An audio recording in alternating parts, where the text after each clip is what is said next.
반갑습니다. 여러분들의 자동차에서 발생하는 노킹입니다. 노킹. 이 노킹은 정비하기가 까다롭다, 안된다 이렇게 표현합니다. 고질병, 노킹이 고질병이 될 수가 없다, 안된다, 이것도 아닙니다. 안된다. 고쳐도 또 노킹이 난다. 여러분 이렇게 생각하십니까? 노킹은 쉽습니다. 그런데 왜 정비하지 못하는가? 여기에 대한 이유를 아셔야 할 것 같습니다. 노킹이 해결이 안 되는 이유, 참 쉬운 노킹인데도 안 된다고 하는 이유가 바로 뭐냐면 노킹의 원인을 모른다. 그래서 노킹의 원인을 제시해 줍니다. 그런데 안 되더라, 못 찾는다, 못 고친다 이거거든요. 제시해도 정비하지 못한다. 그 이유가 바로 지금부터 설명을 드리겠습니다. ECU라고 하는 컴퓨터가 있습니다. 이 컴퓨터로 입력 요소가 있습니다. 그리고 ECU가 제어하는 출력 요소들이 있습니다. 이렇게 수많은 센서들이 ECU로 들어가고 몇 개 안 되는 액추에이터 제어를 하지만 정비가 안 되는 이유, 여러분들이 가장 궁금해하는 내용 중에 하나가 급발진이 있습니다. 급발진. 이 급발진도 이와 같은 이런 논리의 기술 가지고는 찾아낼 수 없다. 당연히 자주 발생하는 노킹도 해결하지 못하는 이유가 되는 겁니다. 노킹 정비의 불가. ECU와 입력, 센서, 제어, 이런 관계도를 가지고 정비 불가의 이유. 어떤 센서가 있습니다. 예를 들어서 TPS가 있습니다. 이 TPS의 기준값, 이것을 모른다는 겁니다. 모른다. 다시 에어프로 센서의 기준값, 이것도 모른다. 냉각수 온도 센서의 기준값도 모른다. 이렇게 모르는 값이 ECU로 들어갔을 때 어떻게 제어하는지 모른다는 겁니다. 모른다. 그러니까 이렇게 되는, 위에서 나는 입력 센서와 제어축을 가지고 ECU를 통해서 입출력 관계를 제시했을 때도 역시 어떤 자동차의 TPS 값이 얼마인지 모른다는 것, 공기량 센서 값이 얼마인지 모른다, 냉각수 온도 센서 값이 얼마인지 모른다. 당연한 거예요. 당연한 정비 불가죠. 그래서 노킹의 원인, 인자들을 모두 제시하겠습니다. 노킹의 원인이라고 하는 인자들, 어떤 것들이 있는가? TPS, AFS, MAF, MAP, 세 번째 WTS라고 하는 거, 냉각수 온도입니다. 네 번째 RPM입니다. 다섯 번째는 분사량입니다. 연료라고 하겠습니다. 연료 분사량, 인젝터에서 분사하는 양이 얼마나 되느냐. 그리고 여섯 번째는 점화 시기가 됩니다. 점화 시기. 일곱 번째는요, 산소 센서의 피드백입니다. 피드백, 질량, 산센서 피드백이 비정상이면 노킹을 일으킨다. 여덟 번째가요, 공회전 조절 장치라고 합니다. 혹시 여러분 중에 전문 용어를 알고 있을지 모르겠습니다. ISC 또는 ISA 이렇게 됩니다. ISC나 ISA의 작동 상태가 비정상이면 이런 것을 제시하는 겁니다. 그 다음에 아홉 번째가 있습니다. 여러분들이 무심코 사용하고 있을 엔진 오일의 점도가 맞지 않을 때입니다. 엔진 오일 점도가 맞지 않는다. 그런데 여러분들은 여러분들의 자동차에 점도가 맞는지 안 맞는지 모르고 누가 좋다고 하니까 사용하고 있다. 이것을 지적하지 않으셨습니다. 다음은 오일 교환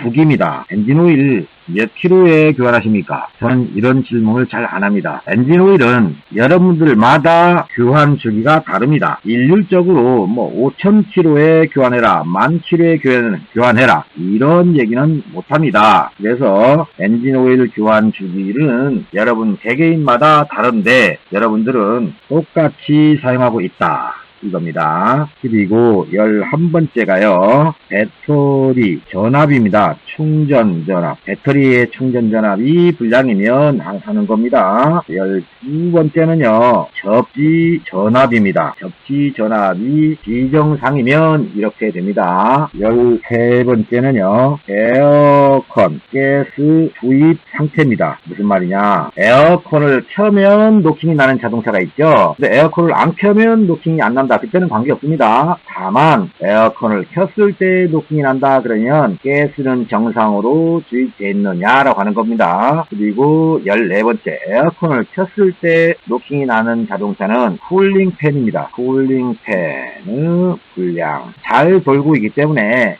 냉각팬이 정상이라는 생각을 합니다. 그런데 실제는 그렇지 않더라 하는 내용이고요. 15번째는요. 전동팬이 아닌 디스코팬이라고 합니다. 디스코팬은 성능 불량입니다. 불량. 대부분의 자동차는 전기에 의해서 냉각팬이 돌죠. 그런데 이 디스코팬이라고 하는 것은 전기 모터와 관계없이 작동하는 팬입니다. 곧 라디에이터 부분에 온도를 감지해서 팬의 회전 속도가 달라지는 구조입니다. 그런데 실제로 이것을 모르고 정비하지 못해서 노킹을 일으키게 하는 자동차가 있다. 이 말씀을 드리겠습니다.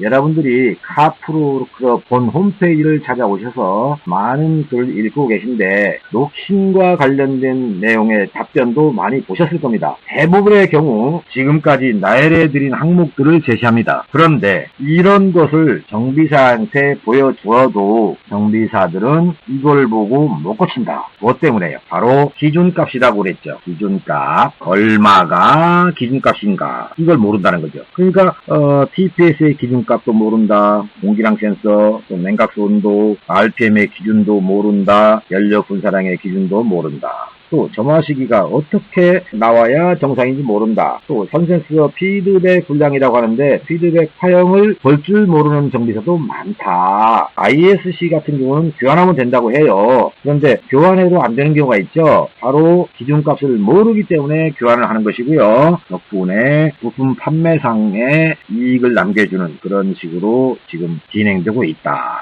그리고요. 가장 제가 여러분들한테 꿈은 주의해줬으면 하는 내용 바로 뭐냐면 엔진 오일입니다. 엔진 오일의 점도 또 오일 교환 주기 이거에 대해서는 좀 신경을 써줬으면 좋겠어요. 모르겠다 그러면 여러분들의 자동차를 정비해주는 정비사와 함께 상의를 하셔야 됩니다. 만일에 그것도 아니라면 여러분들이 쉽게 아시는 방법이 엔진 오일의 점도와 오일 교환 주기에 따라서 달라지는 것이 있다는 거예요. 그것을 알았으면 좋겠어요. 바로 이 두 가지에 의해서 공기량 센서 값이 바뀐다는 거고요. 그 다음에 RPM도 바뀐다. 또 하나 연료 분사량도 바뀐다. 점화 시기도 바뀐답니다. 물론 이것 때문에 산수 센서의 피드백도 불량이 되고요. 오일 때문에 ISC라고 하는 것이 고장이 납니다. 엔진 오일을 잘못 쓴다는 것 자체 하나만으로 이렇게 많은 것들이 문제를 일으킨다. 그러면 여러분들은 어떻게 생각하셨습니까? 지금까지 나는 엔진 오일 관리를 잘했다라고 할 수 있겠습니까? 절대로 아닙니다. 절대로. 여러분들이 잘 관리했다고 하는 엔진 오일 제가 보면 비정상이더라라고 하는 거고요. 또 하나 인터넷을 통해서 많은 분들이 구입해서 사용하고 있는 것 중에 하나가 접지 정비입니다. 이 접지 정비 기성품 사다가 장착하는데요. 그 원리를 모르고 장착하기 때문에 제 눈에 발견된 자동차들은 새로 연결된 접지선을 보면 다 탈거합니다. 탈거하는 것이 오히려 엔진 성능이 좋아지더라. 이 말씀을 드리고요. 또 하나 여러분들 자동차에서 에어컨 냄새 납니까? 에어컨 냄새 안 납니까? 여러분들의 자동차 대부분 에어컨에서 냄새가 납니다. 이 냄새가 나는 것이 곧 가스 주입 상태가 불량이기 때문에 그렇습니다. 여러분들은 혹시 에바퍼레이터의 오염 때문에 냄새가 나는 줄 아시겠지만 시골길을 운행하는 특히 시골에서도 야밤에 운행하는 경우가 아니면 에어컨에서는 냄새가 날 수 없습니다. 먼지가 끼었다고 박테리아가 서식했다고 냄새가 난 줄 아는데요. 사실은 안 그렇습니다. 에어컨 가스 주입을 잘하면 역시 노킹과 거리가 멀어진다. 이 말씀을 드리고요. 쿨링팬의 불량은 팬이 안 돌아야 불량으로 아는데 있는데요. 사실은 슬링팬 불량도 많습니다. 다만 정상적으로 회전하고 있는지 비정상으로 회전하고 있는지 그것을 모른다는 거죠. 그것을 모르는 정비사한테 여러분들의 자동차를 맡겼으니까 당연히 정비가 안 되는 것이고요. 자, 또 하나, 이 디스코팬의 성능 진단을 할 줄 모른다. 이렇게 디스코팬의 불량이 났을 경우에요, 검사를 들어가면 락스라고 하죠. NOX라고 하는 락스, 질소산화물, 탄화, 물, 화타 검사에서 합격됩니다. 디스코팬이 장착된 자동차라면 디스코팬의 성능은 좋은가 한 번 정도는 생각해 봤으면 좋겠습니다. 카프로를 찾아주시는 여러분, 이제 노킹에서 해방되십시오. 노킹이 나지 않는 자동차는요, 연비가 좋습니다. 출력이라고 하는 힘도 좋습니다. 검사 들어갔을 때 배출가스에서 성공합니다. 불합격될 일이 없습니다. 이렇게 노킹 하나를 잡는데 연비, 출력, 다음에 배출가스까지도 한꺼번에 잡을 수 있다. 이것을 여러분은 기억하십시오. 제가 여러분들 모두에게 이 자리를 통해서 각각의 센서 값을 모두 제시할 수는 없습니다. 자동차마다 다 다릅니다. 이 자리에서 센서의 기준값을 제시한다는 것은 불가능하니까 여러분들의 자동차를 정비하는 정비사에게 가셔서 기준값을 묻지 마시고요. 스캐너를 통해서 또는 멀티미터를 통해서 각각의 진단 항목, 거기에 대한 것들이 어떻게 나오는지 관찰하십시오. 그리고 물으십시오. 혹시 어느 것 때문에 노킹이 발생하는지 스캐너를 보는 정비사에게 물었을 때 정비사께서 다 정상입니다 라고 한다면 그 정비사에게 노킹 정비의 기대, 이거는 포기하십시오. 안 되는 분한테 기대를 한다는 것은 여러분들의 돈만 낭비한다. 그러므로 정비가 안 되는 분한테 정비할 생각을 해서는 안 되겠다. 이 말씀을 끝으로 카프로를 찾는 여러분들의 자동차에서는 언제나 마음 놓고 주행할 수 있는 자동차가 되었으면 합니다. 권영호의 강의를 들어주신 여러분께 감사드립니다. 다른 주제를 가지고 여러분과 만나도록 준비하겠습니다. 감사합니다.